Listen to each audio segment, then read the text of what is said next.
भारतातील अनेक ठिकाणी हवामानात बदल होणार असल्याचा अंदाज वर्तवला जातोय। उत्तरेकडील विविध राज्यांमध्ये मुसळधार पाऊस आणि हिमवृष्टी होणार आहे। यामुळे डोंगराळ राज्यांमध्ये जनजीवन विस्कळीत होऊ शकते असं हवामान विभागानं म्हटलेलं आहे। मैदानी भागांमध्येही पर्जन्यवृष्टी होऊ शकेल असं म्हटलं जातंय। हवामान विभागाचे शास्त्रज्ञ डॉक्टर सोमा सेन यांनी दिलेल्या माहितीनुसार एक तीव्र वेस्टर्न डिस्टर्बन्स उत्तर भारतातून जात आहे। यामुळे हवामानात बदल होणार आहे। उत्तराखंड, उत्तर प्रदेश, बिहार आणि पश्चिम बंगालच्या मध्य भागांमध्ये पाऊस पडण्याची शक्यता आहे।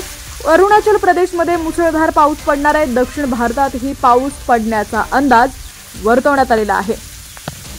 बातमी सविस्तर पाहूया त्याआधी तुम्ही HPN मराठी न्यूज चॅनल पहिल्यांदाच पाहत असाल आणि अजूनही चॅनलला सबस्क्राइब केलं नसेल तर नक्की सबस्क्राइब करा, जेणेकरून आमचे अपडेट्स लवकरात लवकर तुमच्यापर्यंत पोहोचतील। उत्तर प्रदेश आणि बिहारमध्ये ताशी 30 ते 40 किलोमीटर वेगानं वारं वाहतील। वादळ आणि विजांचा कडकडाट होण्याचाही हवामान खात्यानं इशारा दिलाय। छत्तीसगडमध्ये गारपीट पडण्याची शक्यता आहे। हिमाचल प्रदेश आणि उत्तराखंडमध्ये मुसळधार पाऊस पडेल। दरम्यान महाराष्ट्रातील बहुतांश भागांमध्ये उष्ण वातावरण राहील। आजपासून म्हणजे 2 मार्चपासून एक नवीन वेस्टर्न डिस्टर्बन्स उत्तर पश्चिम भारताला धडकणार आहे।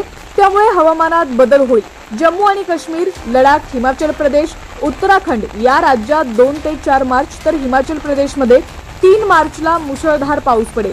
अरुणाचल प्रदेश, आसाम, नागालँडमध्ये पर्जन्यवृष्टी असेल। त्याशिवाय तामिळनाडू, केरळ आणि लक्षद्वीप इथं 2 मार्च रोजी पाऊस पडेल असा अंदाज हवामान खात्यानं वर्तवलेला आहे।